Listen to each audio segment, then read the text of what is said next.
It's the RIOT podcast. This is the Monday, August 21st edition. Isaiah, welcome back from the weekend. This is real interesting to me. Would you ever get your hair washed in the same place where you just enjoyed a meal? No. Just no, you don't even want to hear the details? I don't need to. Nobody else is washing my hair for me. You don't want somebody else to wash your hair? Unfortunately, no. I think that could be a very therapeutic, luxurious experience. I've had it happen before when I've got my haircuts, and I didn't love it. I didn't love it. You don't like it? And I don't like the way, because I use like a specific shampoo with my hair too. Yeah. And so I didn't like the way my hair looked afterwards and like felt, because they don't use the same shampoo that I would use in mine. Yeah, and so they use higher quality. And that right away is no good for me. Well, check this out. I have a restaurant in China. It's a hot pot restaurant that is offering to their loyal customers. They've got a salon chair and everything. If you sign up for their loyalty program and earn enough loyalty points, you will be able to cash in those points to get your hair washed after you come in and enjoy your hot pot. Hot pot is soup. And it may feel like an unusual combo. It is. It is unusual. But as I understand it here, hot pot is one of those foods or one of those type of restaurants that is very smelly.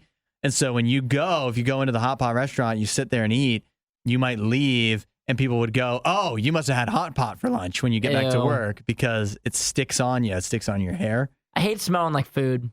That's an ick for me too. Yeah. You smell like food? I had that experience yesterday. Can't do it. We had a cookout where we had burgers, but then there was the fried onions you fry up in a pan. Mm-hmm. And frying up those onions, then you leave smelling like those fried onions, which is not exactly, although tasty they may be, not exactly a good smell to carry with you everywhere. No, I just hate, and I know people can't help it, certain things you eat, but I hate when people smell like food. Yeah. I can't stand it. I don't know why. It's weird, right? Because the food itself. Because I like the smell of food. Yeah. Like, I like when I drive by Wendy's and I can smell it. Yeah. It smells good. I'm in the drive-thru, I can smell it. It smells good. But then if I'm sitting in here and you smell across from me, like a McDouble, right away I'm like, don't like that at all. Yeah. What do you think? You've never worked in fast food, but I think instead of offering this to their customers, they should offer this to their employees, or as a courtesy.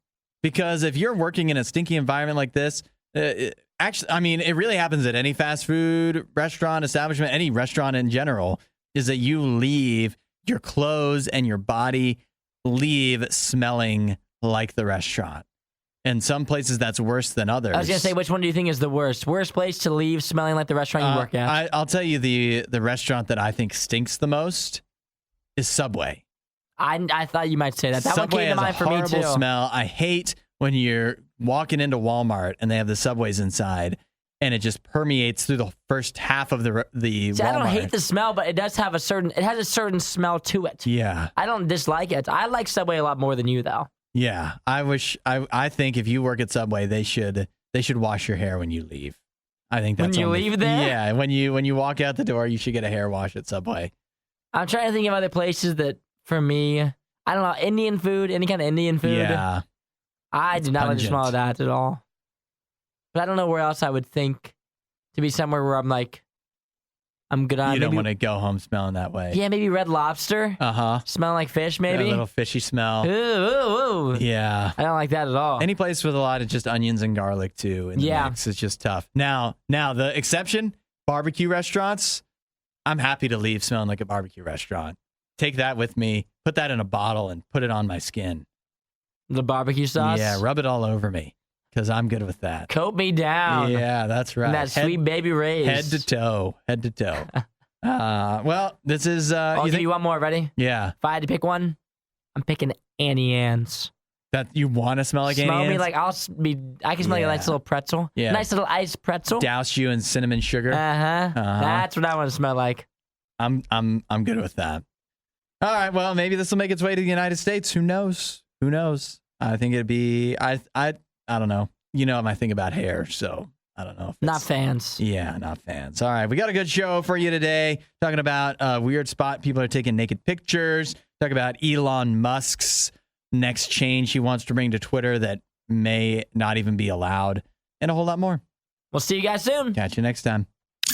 Add a little riot to your Instagram feed. Follow @RadioU Official. The Riot. Radio U. Coming back from the weekend, even more people today as we go through this next week or so, heading back to school, right? Mm-hmm. Huge time for back to school. I have a list here that came up of the best healthy snacks, according to experts, that kids should have at school, like in your lunch. Yeah. And so don't look at this list. I'm going to read these off to you. These are the top 5 things experts think you should have in your school lunch as your snack, and see if you'd be real excited to get any of these if you opened up your lunch. I'm sure I wouldn't be, but let's hear them anyway. All right. The number 1. Actually, you know what? I'll count from 5. Number 5, trail mix. Not terrible. It gets better as you get older. Yeah, but when you're a child, the kind of child that would have a snack in their lunch. There's M&Ms in trail mix. That's true. I think you're forgetting. Sometimes there could be chocolate chips. Depends on how you make it. No peanuts, though. You can't do that. Yeah. Not at school. Number 4, fruit kebabs. I do like fruit. It sounds like a lot of work for your mom, though. Yeah, fruit kebab. Chopping stuff up, Also sticking it dangerous. on the skewer. That's right. That's a weapon. A 6-year-old at school with a skewer. Uh-huh. Sounds kind of dangerous to Poke me. somebody's eye out. Maybe just a bag of fruit. Or a fruit cup. That's right. A fruit salad, perhaps. Mm-hmm. Okay. Next, number 3 on the list. Triscuits. Triscuits? Yeah. Low-key, I like Triscuits. You like Triscuits? I mess around with Triscuits, man. You got a flavor of Triscuit in mind? Yeah, they have like this black pepper Triscuit. Okay, I see it. Cracked pepper and olive oil. Oh, it's so good. That's what you go for. It's fire. Especially if you can get some sliced cheese to go with it. Uh-huh. Like maybe a Colby Jack or a Pepper Jack tossed on top of there. Really underrated cracker. What if you were 7 years old, though? 7 years old, I don't know if you'd like a Triscuit as much, but the flavors are good. If I'm going to buy crackers to enjoy, I'm going to buy Triscuits. Really? Probably. That's shocking to me. But I could be all wrong on Triscuits. I had Triscuits. That's one of those things I had when I was a child and didn't like. Oh, and you need to try it again. I've never returned to Triscuits because I thought that's not a good cracker to me. If you try that cracked pepper, you'll be pretty surprised with the outcome. It's pretty good. I also see they have rosemary and olive oil and roasted garlic options in addition to they have original. a lot of flavors. Yeah. Do you know how Triscuits got their name? How? It's electric biscuit. Is an electric. I kid you not. I guarantee you can look that up. That's the useless knowledge for today. That is bonus useless knowledge. Number 2, on the list of these are healthy snacks that you're supposed to bring to school according to experts. Kind bars. Kind bars also not that bad. Yeah, but when you're 7 though. Yeah. There's other granola style bars I'd be more into. But kind bars too, you got to be careful. A lot of peanuts in a lot of those, so you might get. You're really worried about this whole peanut allergy Yeah, thing. a lot of schools don't let you even bring those near the door. Really? They have like a peanut detector, I think. I feel like you can just bring it into lunch. I don't ever remember not being able to bring peanuts to school. Oh, no, that's a thing now, yeah. Really? Yeah, you got to get with the times. And then this is the number 1 healthy snack that kids should be bringing to school, according to experts. Tell me how excited you'd be if you opened up your lunch pail and saw this. Fig bars. Fig? Like Fig Newton bars? Like Fig Newtons. But they have some other brand listed here, but yeah, it's Fig Newtons. I did used to have those like relatively often when I was a kid. Uh-huh. They're not terrible. The apple one, I think there's an apple cinnamon one. Mm-hmm. Not that bad.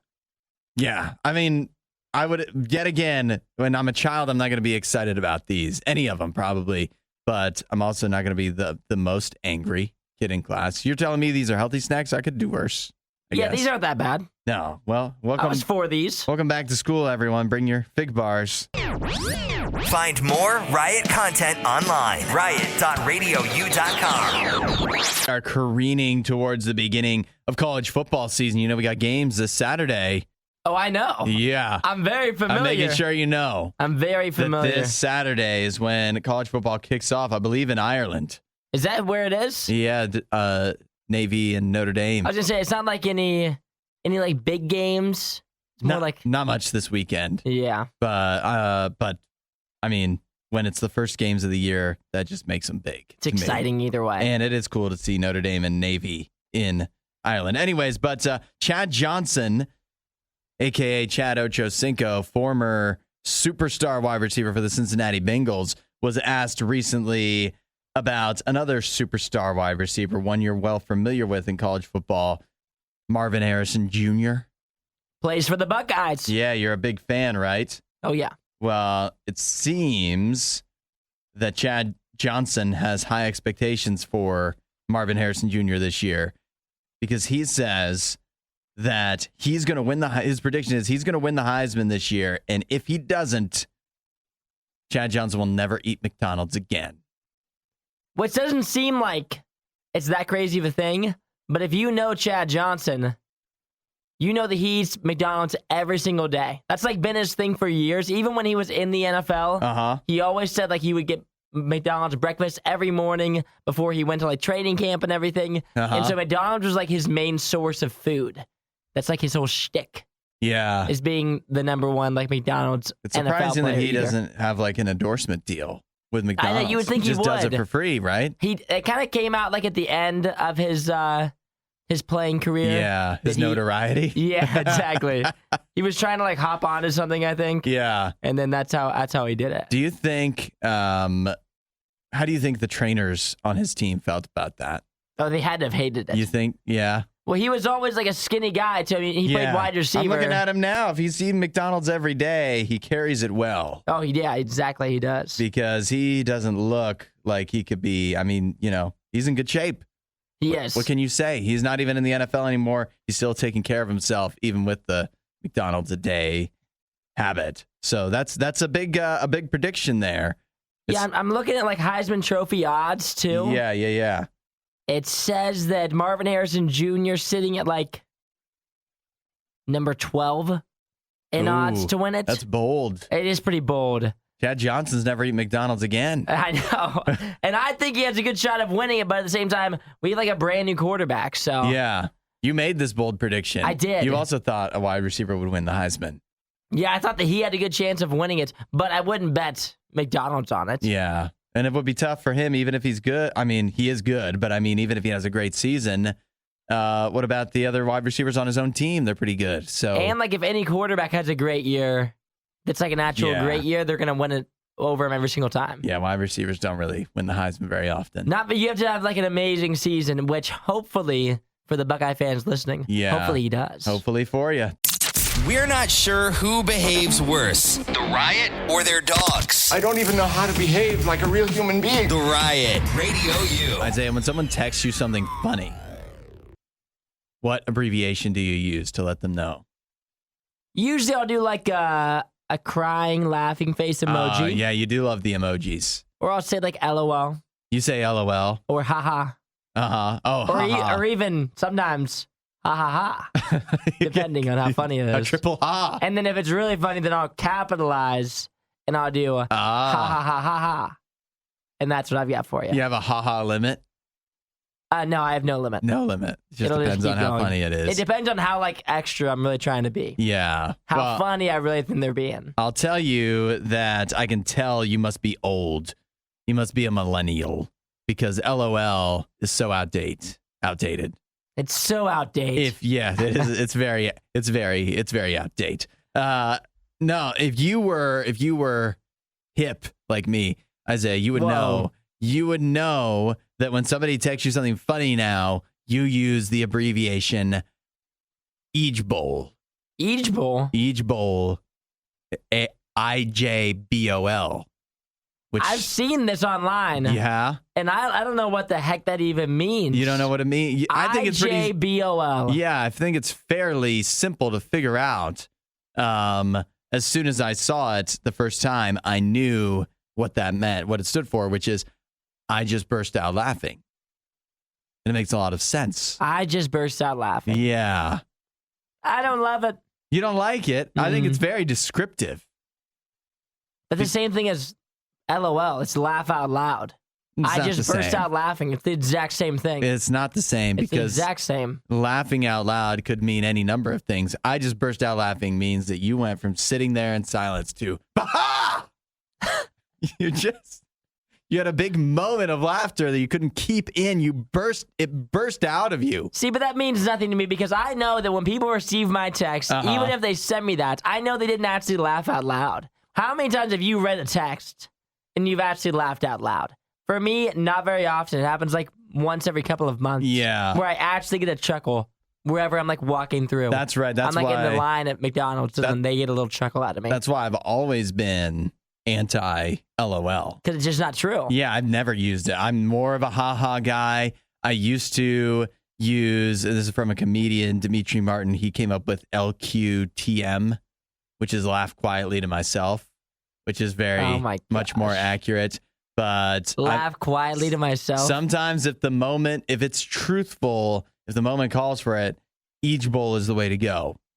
And so I wanted to clue you in on that so you could be a part of the community. I'm sitting here as well. ROFL. I've been wondering what this one was for months. Oh, now that is like a mom abbreviation. Rolling on the floor laughing. Yeah. See, you never figured that out. I had no idea. I thought I had no idea what it was.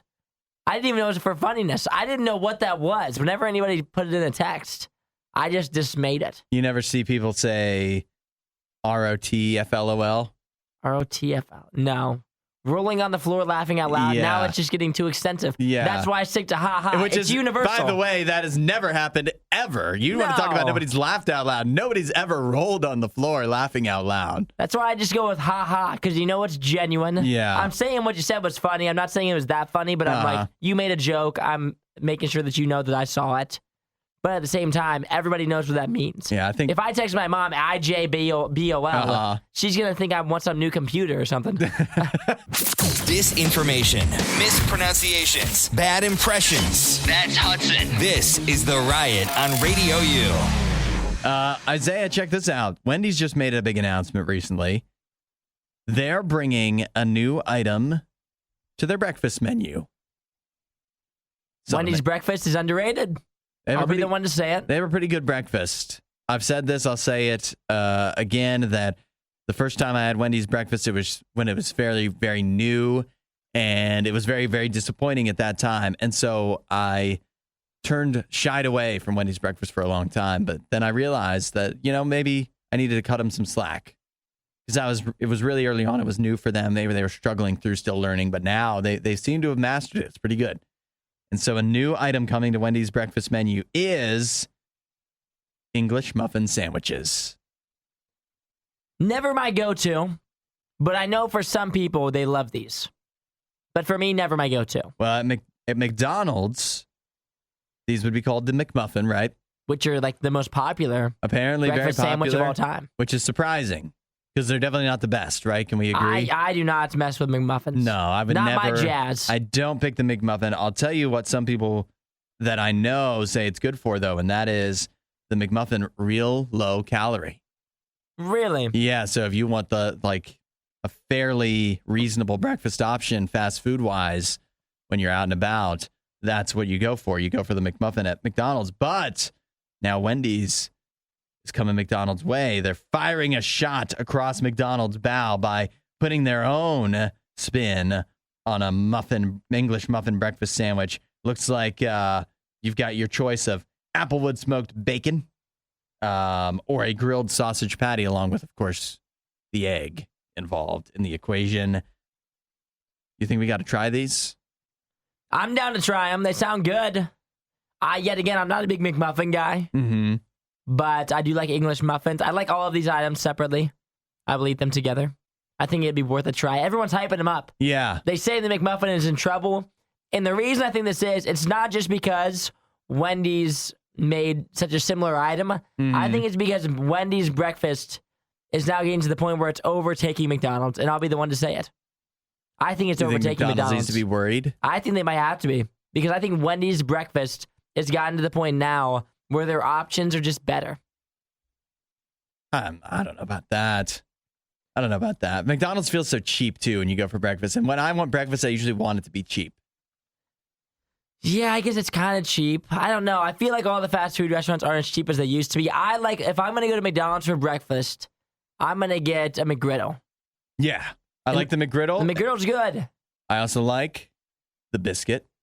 The biscuit? Getting a biscuit. Like a sausage biscuit? Or just a biscuit? I would do either bacon, egg, and cheese biscuit if I'm feeling real unhealthy, or the chicken biscuit, if they have it, is real good.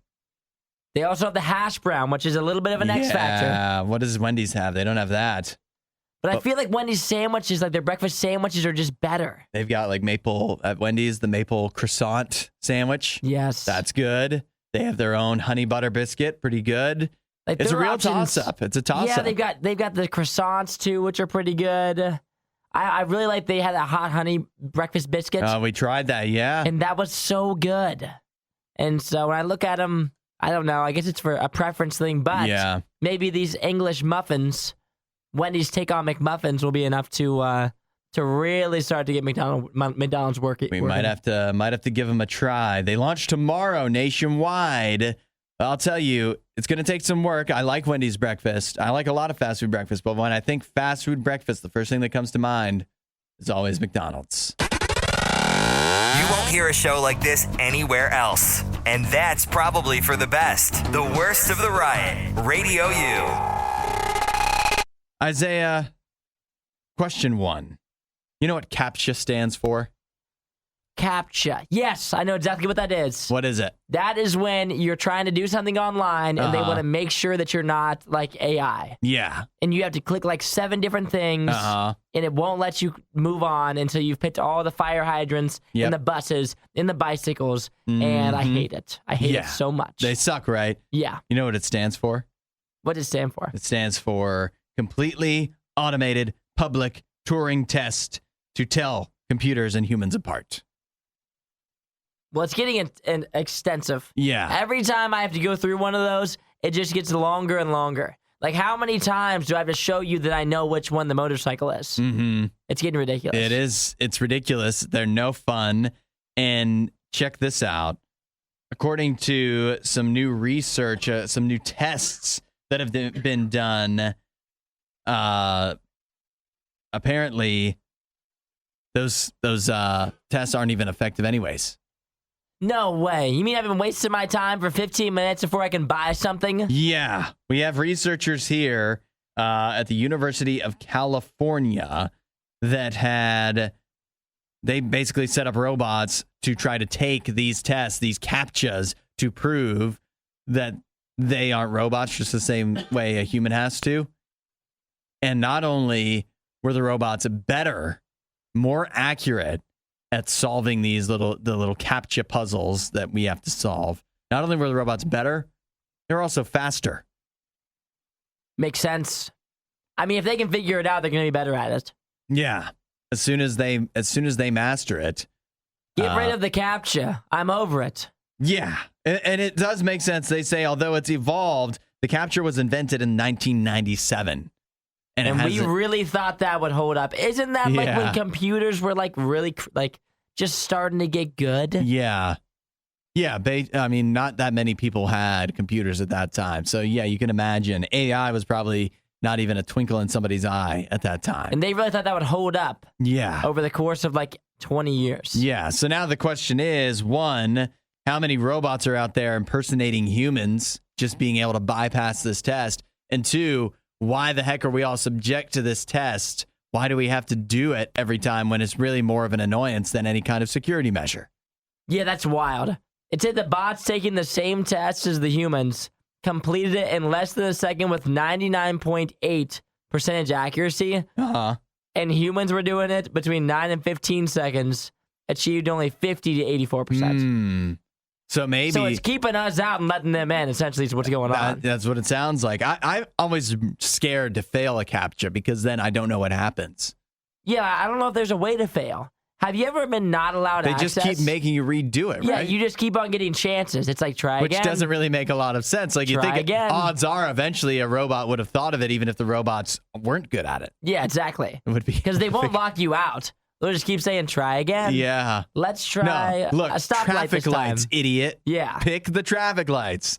And I'm afraid of failing them. I don't know what happens, like if you can get completely locked out and they just believe you're a robot. But maybe the test should be, here's what I think. Solutions-oriented guy. If you fail the test, you actually pass. that makes sense. A robot would not be able to comprehend that logic, right? It's way too complex. Where we, on the other hand, that's like our second nature. That's right. We're great built at to fail.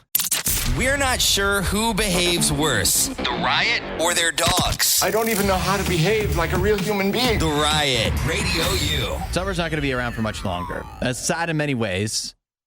But the good news is there's some things about summer that we're eager to get rid of, to put behind us. And so the question is, what are some things about summer you're ready to say goodbye to? Got some good texts coming in.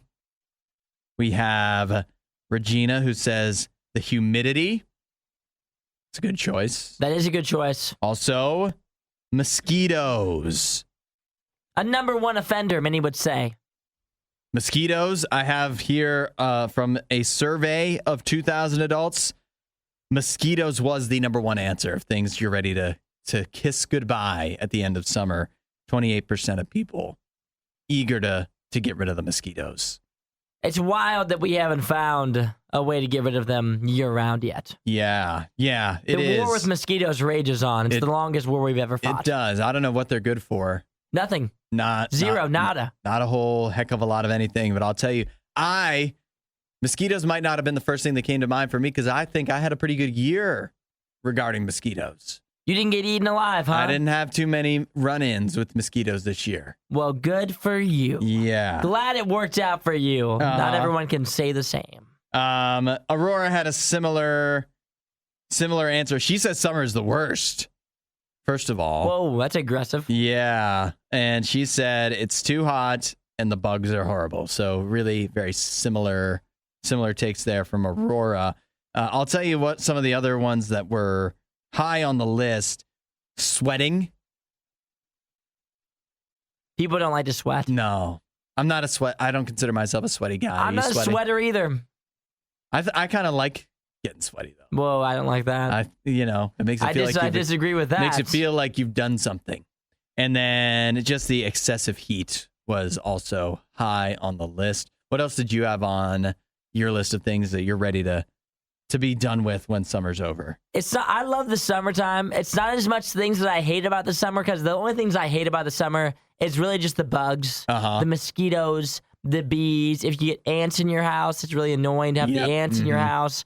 So those are some of the things that bother me, mainly the bugs. The heat, I love the heat, so it doesn't bother me. But I will say I'm ready to make the transition into fall clothing. Like the summertime clothing, I'm sick of the shorts and the t-shirts that I have, rocking them every day. I'm ready for like some crew neck weather, some flannel weather, being able to wear pants, and some of those things make me excited for that. I don't want it to be cold. I want it to be like in between where I can rock a crew neck or a t-shirt and be comfortable. Yeah, you could just wear jeans, pants, even when it's hot. But the thing is, I just said I want to be comfortable. Oh, okay. So that's the part where I like the fall just a little bit better. Right now, I love the summertime, being able to wear like shorts and stuff. But then once the fall rolls around, then I can squeeze into some of those comfy clothing. I'll tell you, my top thing I'm looking forward to putting behind me as the wintertime, or the summertime comes to an end and we move towards fall and winter, is electric bill.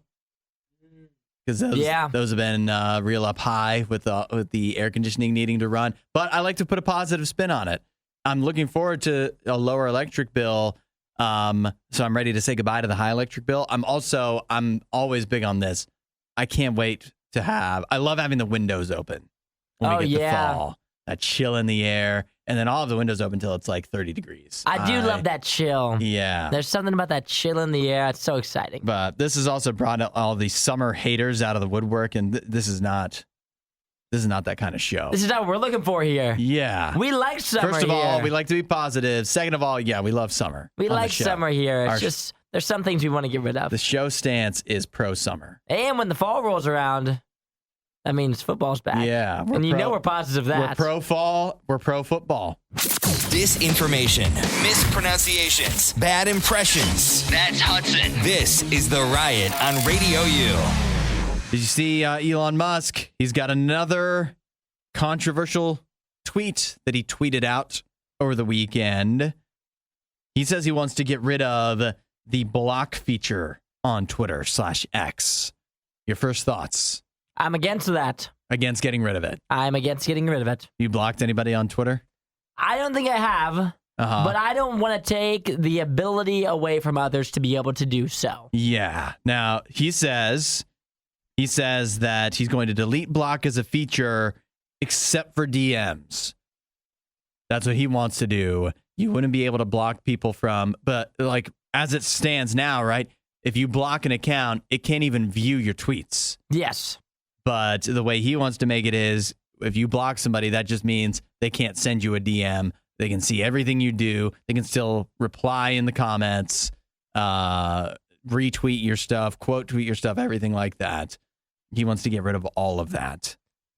And I don't understand why he would want to get rid of that. It doesn't make any sense to me. Well, I mean, he's a big freedom of speech guy, right? Yes.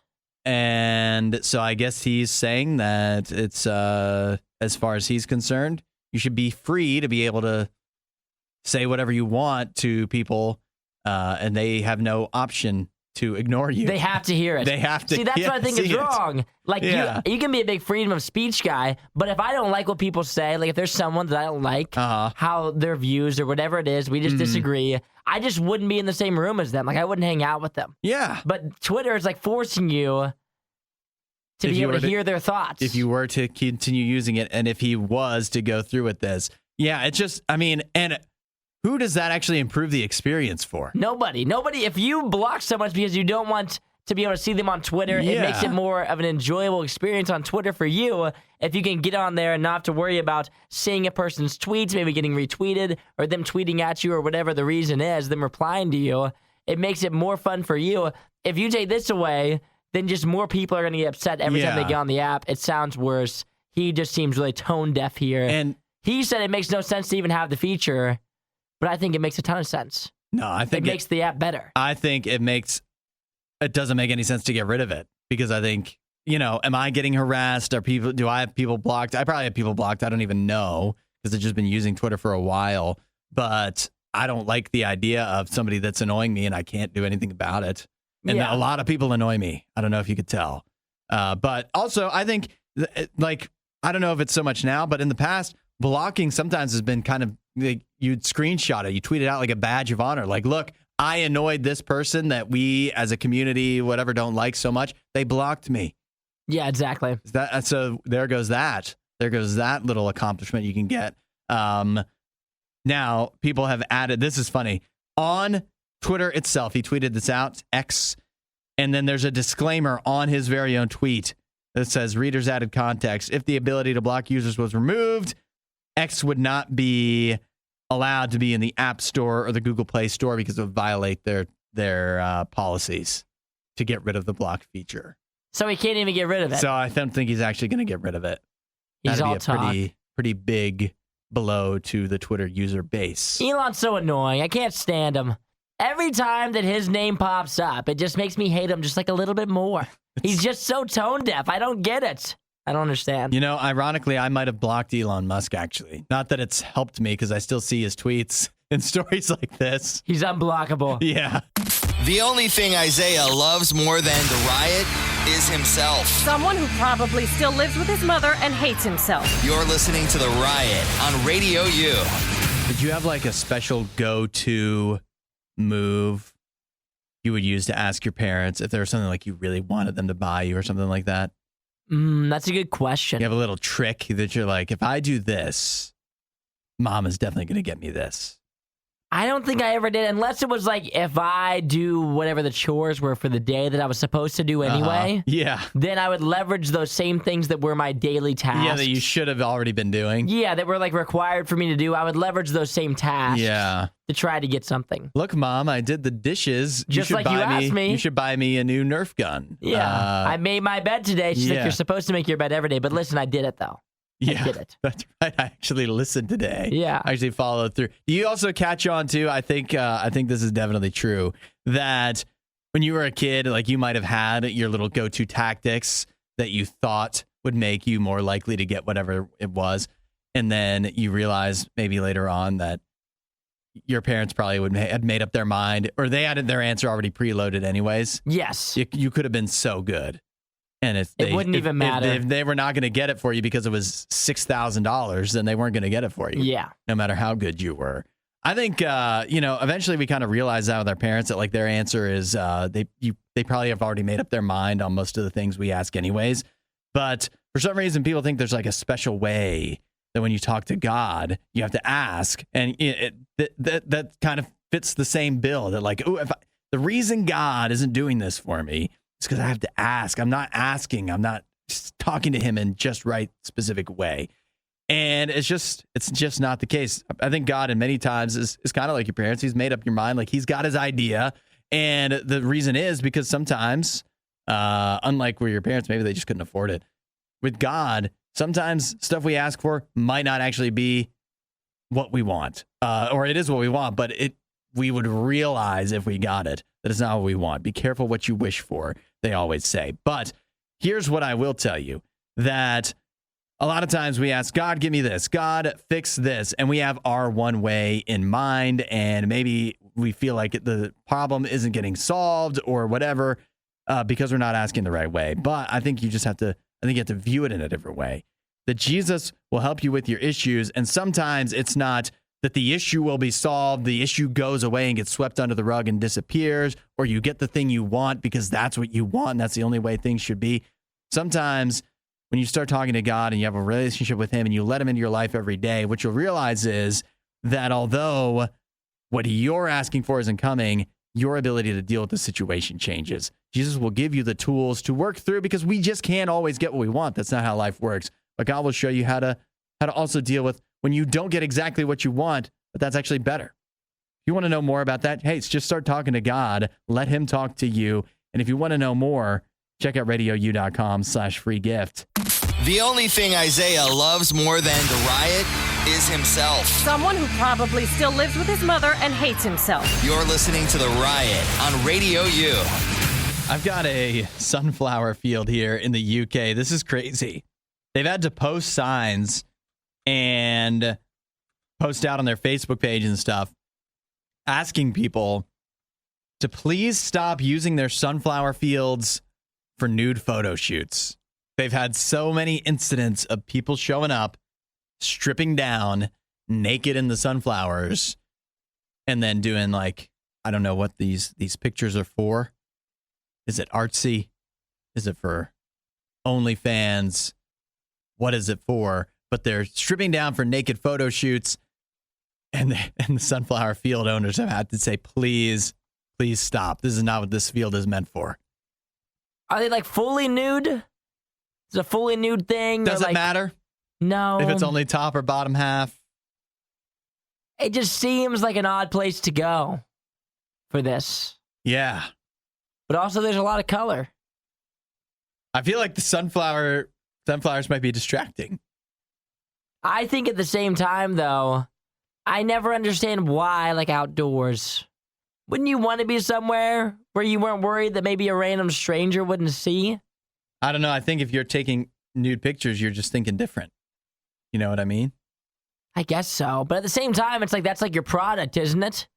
So what are you like, saying? Shouldn't they have to pay? Isn't that the point? To be able to see you naked? I guess so. I mean, why else are you doing this? Well, I mean, maybe a few random strangers a drop in the bucket compared to all the people online. I guess so. And I don't know. Maybe these are for, I don't know. It sounds like they've had so many incidents that there have to be like various different outlets that people are using these for. But I do like sunflowers. I can see how that would be more of an artsy setting where it's like, no, these aren't for, this isn't porn. This is for an art project. No. You don't think so? I hate when people do that. The whole artsy nude thing. Yeah. That's not like a thing. I don't understand because that. you can think of it too. It's art. It's not art. It's just nudity. Like, what do you mean? I don't get that whole thing. You could be naked and not even have the pictures have your nakedness completely in view. And then it's in the sunflowers. And so then, like, you post them online, they wouldn't even get, like, flagged on Facebook, but people still might unintentionally see things. Because that's what the sunflower field owners are concerned about. This is open to the public. Families and just people of all kinds show up, and they don't want to be seeing, free nipples and who knows what else hanging out that's not what they were expecting when they came just to see some sunflowers, you know? Yeah, it's a wild thing for me to even comprehend. The whole, especially like it's yet again being outdoors. Yeah. And there was 3 on the same day. Yeah. Like the supply versus demand here is crazy. No, I don't that's true. understand. That is it true. seems like every day there's someone who's like, you know what? Maybe it's me. Maybe I'll be the one to post myself naked. I feel like we've had enough. I feel like there's more than enough. If you read the right sites, you see enough people of like, I was making minimum wage or whatever, and then I got on OnlyFans and now I'm a millionaire. You see enough of those stories that maybe you're right. Maybe it's tricked enough people. They think I just gotta find my niche. But then again, and my niche is sunflowers. If you find like the right like subreddit, they'll be like, yeah, I tried OnlyFans. I made like 60 cents and millions of people saw me naked. Yeah. Seems like it's not really an ideal choice. Yet again, supply versus demand. I feel like we have enough. I mean, 3 people went on the same day to take nude photos at a sunflower patch. Like, what's going on here? What are we doing? I don't understand. No wonder nobody's working at McDonald's. It is. Nobody's working at Burger King. The drive-thru's so slow. You can make a better I wonder why. You can make a better living naked in a sunflower field. I guess so. You won't hear a show like this anywhere else. And that's probably for the best. The worst of the riot. Radio U. Isaiah, we're big sports guys. It was a big weekend for sports. I feel, even though we're not quite into football season yet, there was some good stuff to watch, right? Did you watch any sports over the weekend? I did. As I do every weekend. Somehow you find your way to it, right? I watched some PLL, as we all know. Well, remind everybody what that stands for. The Premier League of Lacrosse. Is that what it is? Yeah.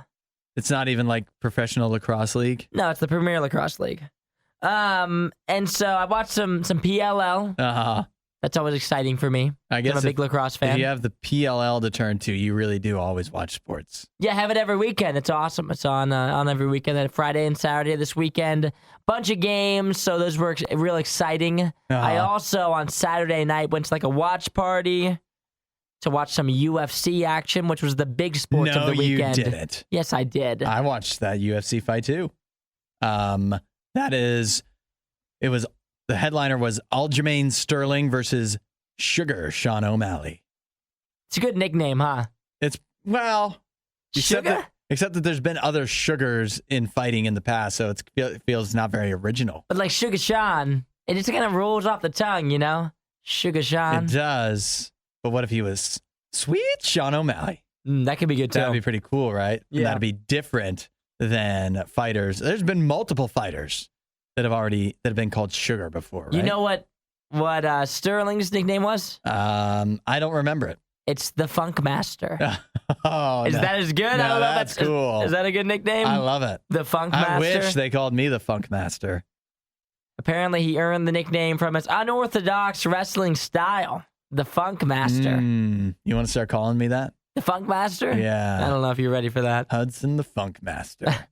But it was the UFC. I'm getting more and more into it. Maybe it's just because there isn't other as high profile sports going on, but I keep tuning into the UFC almost every weekend whenever there's like a meaningful fight going on, and it's just so entertaining. It is. The slate this weekend was pretty grand. Yeah. I watched like all the fights pretty much with all my friends. Yeah. Which makes it more exciting when I'm with all them.